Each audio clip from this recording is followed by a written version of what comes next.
ನೋಡಿ, ಮಂಗಳೂರಿನಲ್ಲಿ ಮರಳು ಮಾಫಿಯಾ ನಡೆಯುತ್ತಾನೆ ಇಲ್ಲ. ಇದು ಅದ್ಯಪಾಡಿ, ಬಜ್ಪೆ ಅದ್ಯಪಾಡಿ ಸೈಡ್ ಇದು ಸೀನ್ ನೋಡಿ. ಮರಳು ಮಾಫಿಯಾ ನಡೀತಿಲ್ಲ. ಇದೇನು ಗೊತ್ತಾ, ಯಾವ ಮೆಷಿನ್ ಗೊತ್ತಾ? ಇದು ನೀರಿನ ಒಳಗೆ ಹಾಕಿ ಮೀನು ತೆಗೆಯುವಂಥ ಮೆಷಿನ್ ಬಹುಶಃ.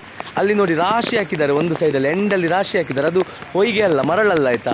ಅದೇನಂತೇಳಿದರೆ ಮೀನು ಎರಡಕ್ಕೆ ಮಾರ್ತದಲ್ಲ, ಅದನ್ನು ಇದರಿಂದ ತೆಗೆದು ಅಲ್ಲಿ ರಾಶಿ ಹಾಕೋದು. ಯಾಕಂತೇಳಿದರೆ ಮರಳು ಇದು ಮಾಡಲಿಕ್ಕೆ ಪರ್ಮಿಷನ್ ಇಲ್ಲಲ್ಲ. ಇಲ್ಲಿ ಮೀನು ಸಾಕುವಲ್ಲಿ ಇವರು ಮೀನು ಸಾಕಿದ್ದಾರೆ. ಮೀನಿಗೆ ನೋಡಿ, ಮೀನು ಸಾಕಲಿಕ್ಕೋಸ್ಕರ ಇಲ್ಲಿ ಏನು ಮಾಡಿದ್ದಾರೆ ಅಂತೇಳಿದರೆ ಮೀನಿಗೆ ನೀರು ಕೊಡೋದು ಈ ಮೆಷಿನಲ್ಲಿ ಬಹುಶಃ. ಮಾತ್ರ ಆದರೆ ಎರಡಕ್ಕೆಯನ್ನು ತೆಗೆಯುವುದು. ಎರಡಕ್ಕೆಯನ್ನು ತೆಗೆದು ನೋಡಿ ಎಂಡಲ್ಲಿ, ಇಲ್ಲಿ ಎಂಡ್ ಕಾಣ್ತದಲ್ಲ, ಇಲ್ಲಿ ರಾಶಿ ಹಾಕೋದು. 100% ಮಂಗಳೂರಲ್ಲಿ ಮರಳು ಮಾಫಿಯಾ ನಡೀತಾ ಇಲ್ಲ, ಮರಳು ದಂಧೆ ನಡೀತಾ ಇಲ್ಲ. ಎಲ್ರಿಗೆ ಬಹಳ ಕಡಿಮೆಗೆ ಸಿಗ್ತದೆ ನೋಡಿ. ಅಲ್ಲಿ ರಾಶಿ ಹಾಕಿದ್ದಾರೆ, ಅದು ಮೀನಿದು ಎರಡಕ್ಕೆಯನ್ನು ರಾಶಿ ಹಾಕಿದ್ದು ನೋಡಿ.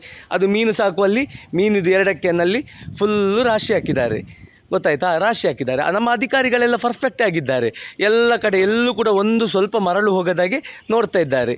ಅಂದರೆ ಅಷ್ಟು ಪರ್ಫೆಕ್ಟಾಗಿ ನಮ್ಮ ಇಲ್ಲಿ ಅಧಿಕಾರಿಗಳು ಕೆಲಸ ಮಾಡ್ತಾ ಇದ್ದಾರೆ 100%. ಅದ್ಯಪಾಡಿಯ ಜನಗಳಿಗೆ ಸಮಸ್ಯೆ ಆದರೂ ಕೂಡ ಎಲ್ಲರಿಗೆ ಬೆದರಿಕೆ. ಯಾಕಂತೇಳಿದರೆ ಇವರು ಏನು ಗೊತ್ತಾ, ಇದೇ ಮೀನಿದು ಎರಡಕ್ಕೆ ತೆಗಿತಾರಲ್ಲ, ರಾಶಿ ಹಾಕಿದ್ದಾರೆ ನೋಡಿ. ಮೀನಿದು ಎರಡಕ್ಕೆ ತೆಗಿತಾರಲ್ಲ, ಅದು ತೆಗಿಲಿಕ್ಕೆ ಹೋಗಿ ಊರಿನವರಿಗೆ ಬಾವಿಗೆ ಆಚೆ ಈಚೆ ಎಲ್ಲ ಕಡೆ ಸಮಸ್ಯೆ ಆಗಿದೆ. ಸಮಸ್ಯೆಗೆ ಮಾತಾಡಲಿಕ್ಕೆ ಹೋದರೆ ಊರಿನವರಿಗೆ ಬೆದರಿಕೆ ಆಗ್ತಿದ್ದಾರೆ. ಅಧಿಕಾರಿಗಳು ಪಾಪ ಏನು ನಡೀತಿಲ್ಲ ಅಲ್ವಾ?